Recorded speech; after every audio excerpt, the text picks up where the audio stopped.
ക്രിട്ടിക്കിലേക്ക് സ്വാഗതം. കേരളം ഒരിക്കൽ കൂടി പോളിംഗ് ബൂത്തുകളിലേക്ക് നീങ്ങുകയാണ്. അടുത്ത 5 വർഷം നമ്മെ ആർ ഭരിക്കണമെന്ന് നാം തന്നെ തീരുമാനിക്കാൻ പോവുകയാണ്. ഈ സാഹചര്യത്തിൽ നമ്മോടൊപ്പമുള്ളത് കവിയും സംസ്കാരിക പ്രവർത്തകനുമായ കൽപ്പറ്റ നാരായണനാണ്. രാജ്യത്തെങ്ങും ശക്തമാകുന്ന വർഗീയ ഫാസിസത്തിനെതിരായിരിക്കണം നമ്മുടെ വോട്ടെന്ന് പറയുന്ന കൽപ്പറ്റ അത് ഏത് മുന്നണിക്ക് വേണം എന്നുകൂടി വിശദമാക്കുന്നു. ഏവർക്കും സ്വാഗതം.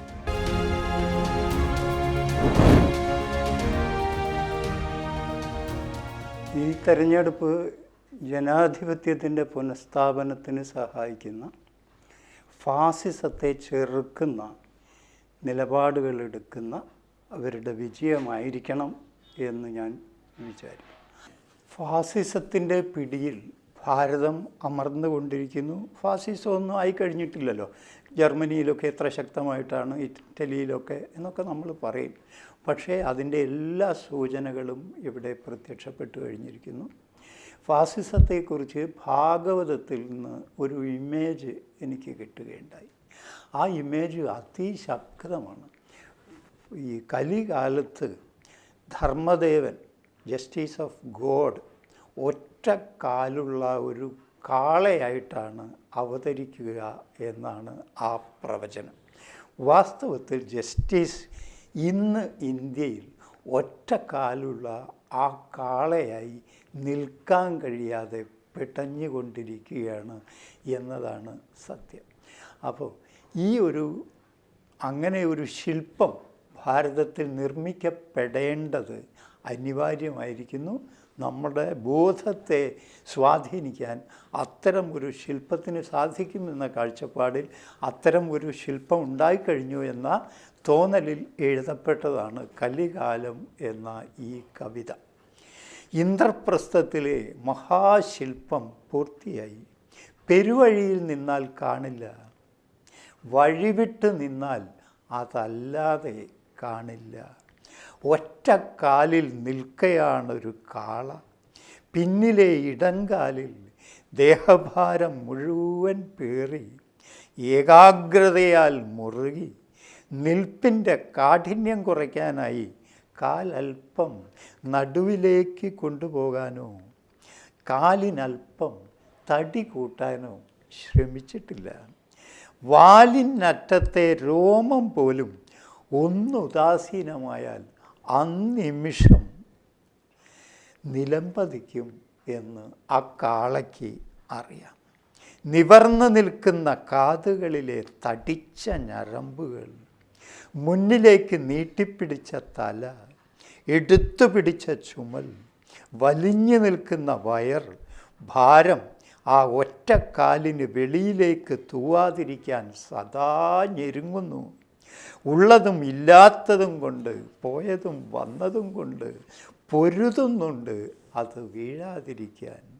സത്യത്തിൽ ഈ കാള നിൽക്കുകയല്ല, വീഴാതിരിക്കുക മാത്രമാണ്. അതൊട്ടും എളുതല്ലെങ്കിലും മുന്നിൽ അധിക നേരം നിൽക്കാനാവില്ല. കാലുകൾ കുഴയും.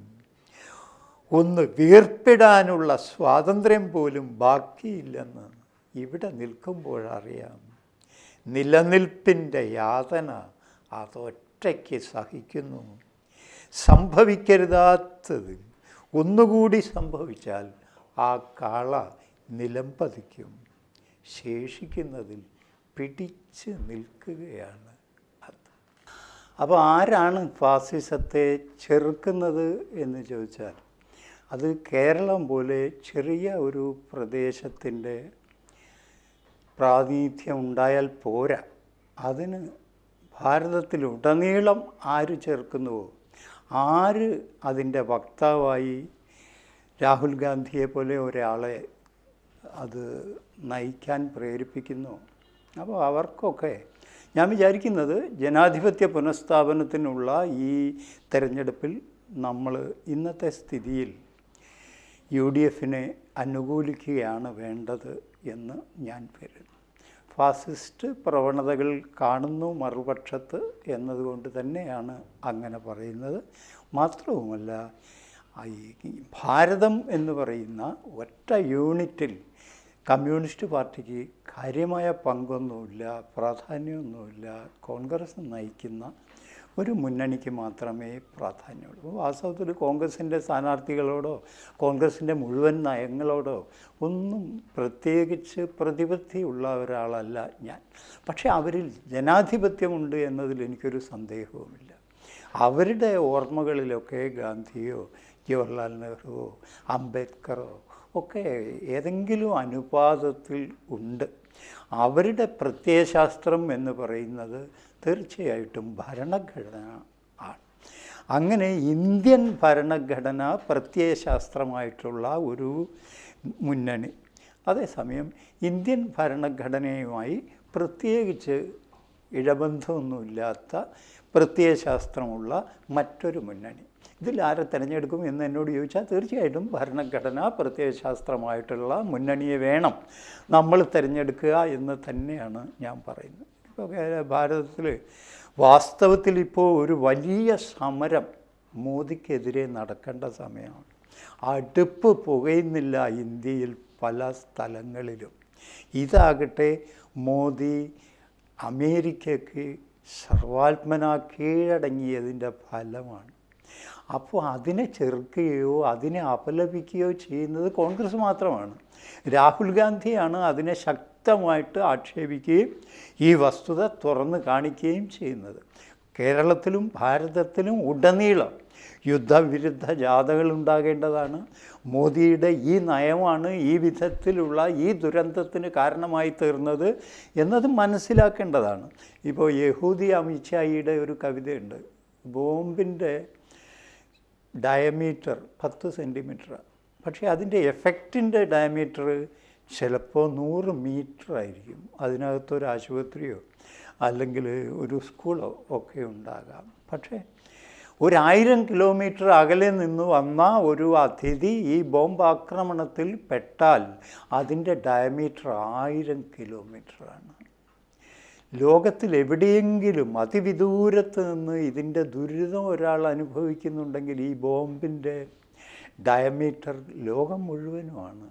ഇന്നാകട്ടെ അവിടെ ഇറാനിൽ വീഴുന്ന ഓരോ ബോംബും നമ്മുടെ വീട്ടുമുറ്റത്താണ് വീഴുന്നത്. ഒരുപാട് പേർ അനാഥരാവുകയാണ്, ഒരുപാട് പേർ തൊഴിലില്ലാത്തവരാകുകയാണ്, നാൾക്ക് നാൾ വില വർദ്ധിച്ചു വരികയാണ്, വീടുകളിൽ ഹോട്ടലുകളിൽ ഗ്യാസ് ഇല്ലാതാവുകയാണ്.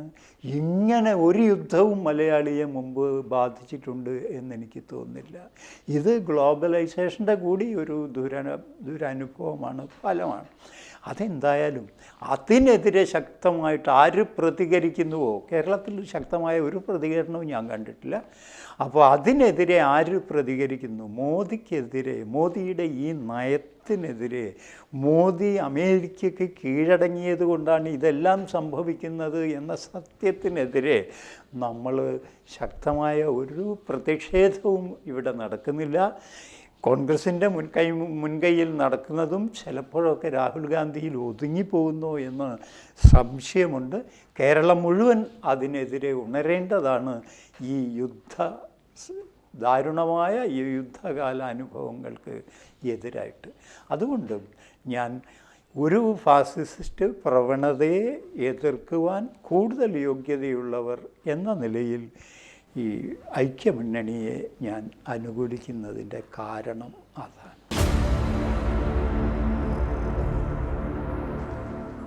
വികസനത്തിനെക്കുറിച്ച് പറയുകയാണെങ്കിൽ അത് മോദിയുടെ മുദ്രാവാക്യമാണ്. അത് സ്വാഭാവികമായിട്ടും കേരളത്തിലെ ഇടതുപക്ഷത്തിൻ്റെ മുദ്രാവാക്യവും ആണ്.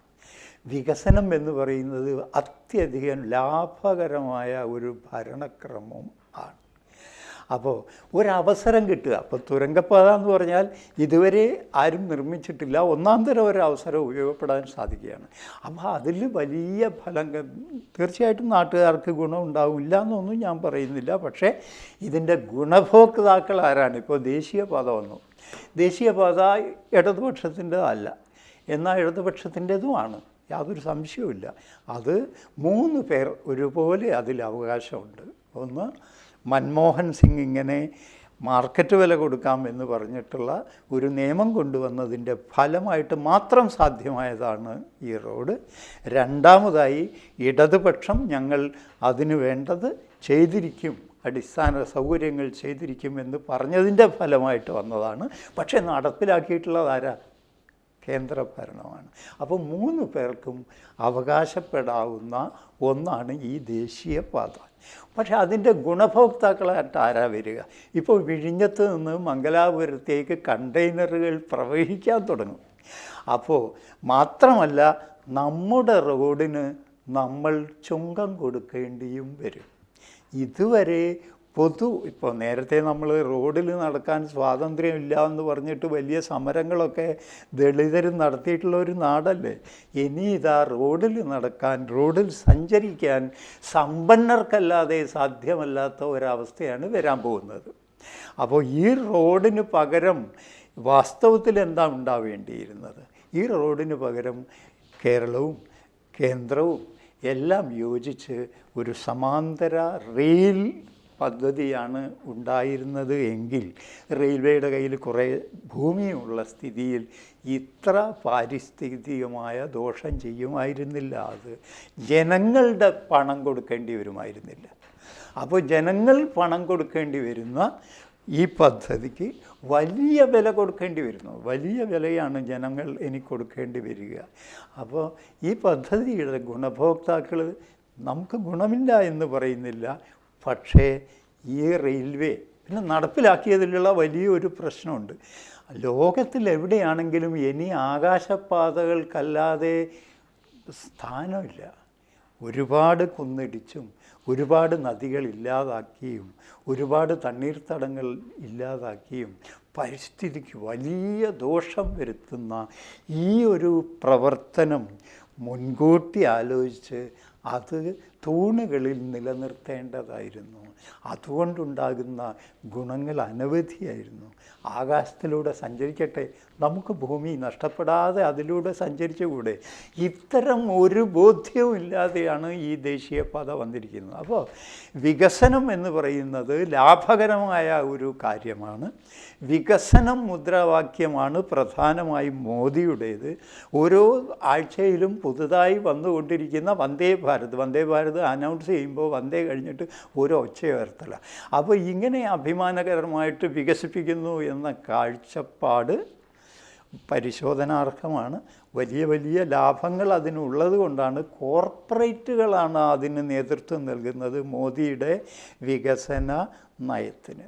ഇവിടെയും സമാന്തരമായി തന്നെയാണ് സംഭവിക്കുന്നത്.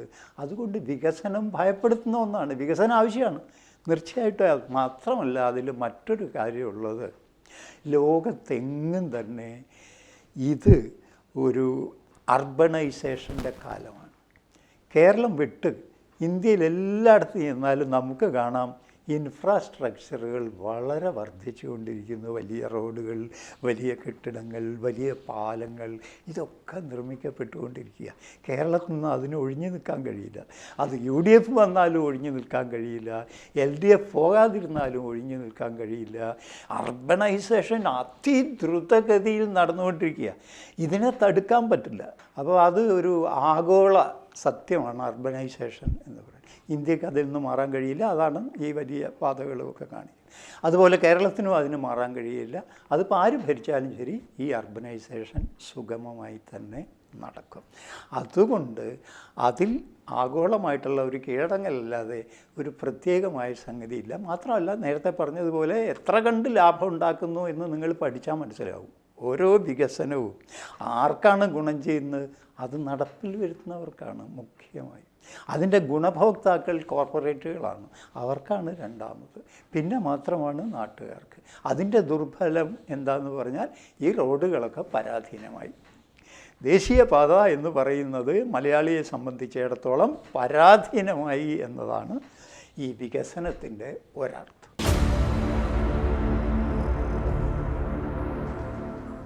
മാറ്റമാണ് അനിവാര്യമായിട്ടുള്ളത്. മാറ്റങ്ങളിലൂടെ മാറിയിട്ടുള്ളൂ എല്ലാം. അല്ലെങ്കിൽ എന്താ ഉണ്ടാകുക? കഴിഞ്ഞ 5-10 വർഷത്തിൽ നടന്നിട്ടുള്ള തിന്മകളൊക്കെ അംഗീകരിക്കപ്പെടും. അതാണ് ശരി എന്ന് ജനങ്ങൾ സമ്മതിച്ചു എന്നാണ് അതിൻ്റെ ഫലം. മറിച്ചാണെങ്കിലോ ഈ കാലത്തെ തിന്മകൾ കാരണമാണ് ഈ ഭരണകൂടം ബഹിഷ്കരിക്കപ്പെട്ടത്. അതുകൊണ്ട് നാം ഇനിമേൽ അങ്ങനെ തിന്മകളുടെ വഴിയിൽ സഞ്ചരിച്ചുകൂടാ എന്ന വരുന്ന ഭരണകൂടത്തിന് ഒരു താക്കീതായിട്ട് അത് മാറും. മാറ്റം അനിവാര്യമാണ് എന്നതിൽ സന്ദേഹമില്ല. അതുകൊണ്ട് ഞാൻ മാറ്റത്തിനൊപ്പമാണ്. അപരവിദ്വേഷം ഉപയോഗിച്ചിട്ടാണ് വാസ്തവത്തിൽ BJP അധികാരത്തിൽ വരുന്നത്. ഈ അപരവിദ്വേഷത്തെ സമർത്ഥമായി ഉപയോഗിക്കുന്നതിൽ നിന്ന് നമ്മുടെ മറ്റ് രാഷ്ട്രീയ പാർട്ടികളും ഏതേത് സ്ഥലത്ത് ഏതേത് ഉപയോഗിക്കണം എന്ന കാര്യത്തിൽ അവർക്ക് നല്ല നിശ്ചയമുണ്ട്. 10-40 കൊല്ലങ്ങൾക്ക് മുമ്പുണ്ടായിരുന്നതിനേക്കാൾ ജാതി എല്ലാം നിർണ്ണയിക്കുന്ന ശക്തിയായി മാറിയിരിക്കുന്നു. അത് രണ്ട് മുന്നണികളെ സംബന്ധിച്ചും വലിയ കഷ്ടം നിറഞ്ഞ ഒന്നാണ്. എനിക്ക് വലിയ സങ്കടമുണ്ട് സണ്ണിയം കബിക്കാടിനെയോ ജാനുവിനെയോ ഒന്നും സ്ഥാനാർത്ഥിയാക്കാൻ കഴിയാത്തതിൽ. എന്നാലും കാരാട്ട് രാജനെ പോലെയുള്ള ഒരാളെ നിർത്തിയിട്ടില്ലല്ലോ എന്ന സമാധാനവും എനിക്കുണ്ട്. അതുകൊണ്ട് ഞാൻ പറയുക, ഈ അപരവിദ്വേഷം അത് വർഗാധിഷ്ഠിതമായാലും അത് ജാത്യധിഷ്ഠിതമായാലും അത് മതാധിഷ്ഠിതമായാലും അതിശക്തമാണ് ഇന്ന് ഭാരതത്തിൽ. അതുകൊണ്ട് അക്കിത്തത്തിൻ്റെ മനോഹരമായിട്ടുള്ള ഒരു വരിയുണ്ട്: നമ്മളോട് മെരുങ്ങാത്ത നമ്മളല്ലാത്ത കൂട്ടരും, അതിലൊന്നിലുമില്ലാത്ത നമ്മളല്ലാത്ത കൂട്ടരും, മനുഷ്യരല്ല മൃഗവും മരം കൂടിയുമല്ലിനി. അപ്പോൾ ഈ അപരർ ഇങ്ങനെ മരം കൂടിയുമല്ലാതായി മാറുന്ന അവസ്ഥകൾ കേരളത്തിലും ഭാരതത്തിലും ഇരിക്കെ അതിനെതിരെ പോരാടാൻ മുഖ്യമായി ഈ അപരവിദ്വേഷത്തെ മൂലധനമാക്കി വെച്ചിരിക്കുന്ന RSS തന്നെയാണ് തിരസ്കരിക്കപ്പെടേണ്ടത്. ആ RSSനെ തിരസ്കരിക്കാൻ ആർക്കാണോ ഭാരതത്തിലുടനീളം യോഗ്യതയുള്ളത് അവരധികാരത്തിൽ വരണമെന്നും ഞാൻ വിചാരിക്കുന്നു. മോദി ഇവിടെ വന്നപ്പോൾ ഞാൻ കേരളയെ കേരളം ആക്കി എന്ന് പറഞ്ഞു. നമ്മുടെ ഭരണകൂടത്തിനും അത് വലിയ ഇഷ്ടമായി എന്നാണ് ഞാൻ മനസ്സിലാക്കുന്നത്. വാസ്തവത്തിൽ ഭാഷാടിസ്ഥാനത്തിൽ സംസ്ഥാനങ്ങൾ രൂപവൽക്കരിച്ചപ്പോൾ മൈസൂരും മദ്രാസും ഒക്കെ ആയിരുന്നു, കേരളമൊക്കെ ആയിരുന്നു നമ്മുടെ സംസ്ഥാനങ്ങളുടെ പേര്. അപ്പോൾ ഭാഷാടിസ്ഥാനത്തിലായിരുന്നില്ല, ദേശാടിസ്ഥാനത്തിലായിരുന്നു. അത് ദേശത്തിൻ്റെ അടിസ്ഥാനത്തിൽ വേണം എല്ലാം നിർണ്ണയിക്കാൻ എന്ന മനസ്ഥിതിയാണ് കേരളം എന്ന പേരിട്ടതിൻ്റെ പിന്നിൽ ഉള്ളത്. നമുക്ക് എന്നേ നാം തീരുമാനിക്കേണ്ടിയിരുന്നത് മലയാളമാണ് നമ്മുടെ ദേശത്തിൻ്റെ പേര് എന്നതാണ്. EMS നമ്പൂതിരിപ്പാട് കേരളം നമ്മുടെ മലയാളികളുടെ മാതൃഭൂമി എന്ന് പറഞ്ഞപ്പോൾ തന്നെ അദ്ദേഹത്തിന് തെറ്റുപറ്റി. കാരണം മലയാളം അതാണ് തിരുത്തിയത്. തമിഴ്നാടായി, കർണാടകയായി, അവർ തിരുത്തി. ഭാഷയാണ് വലിയ ഐഡൻറ്റിറ്റി, ദേശം അത്ര വലിയ ഐഡൻറ്റിറ്റി അല്ല. അത് ഇവിടെ കഴിയുന്നവരുടെ മാത്രമല്ല, ഇവിടെ പലരും വന്ന് കഴിയുമല്ലോ, അവരുടെ നാടല്ല. മറിച്ച് ഈ ഭാഷ കൈകാര്യം ചെയ്യുന്ന ഭാഷയാണ് സംസ്കാരത്തിൻ്റെ അടിസ്ഥാനം. അപ്പോൾ ഈ സംസ്കാരത്തിൻ്റെ പ്രാതിനിധ്യമുള്ള ഒരു പേരായിരിക്കണം നമ്മുടെ നാട്ടിൻ്റെ പേര്. അത് മലയാളമാകണം. അത് കേരളമാണം ആയതിൽ അഭിമാനിക്കുന്ന ഇടതുപക്ഷമായാലും ശരി, നമ്മുടെ RSS ആണെങ്കിലും ചെയ്തുകൊണ്ടിരിക്കുന്നത് ദേശാടിസ്ഥാനത്തിലുള്ള ഒരു നാമകരണത്തിലാണ്. ദേശം വാസ്തവത്തിൽ ഒരു ഐഡൻറ്റിറ്റി അല്ല, ആയിക്കൂടാ. ഭാഷ തന്നെയായിരിക്കണം ഐഡൻറ്റിറ്റി.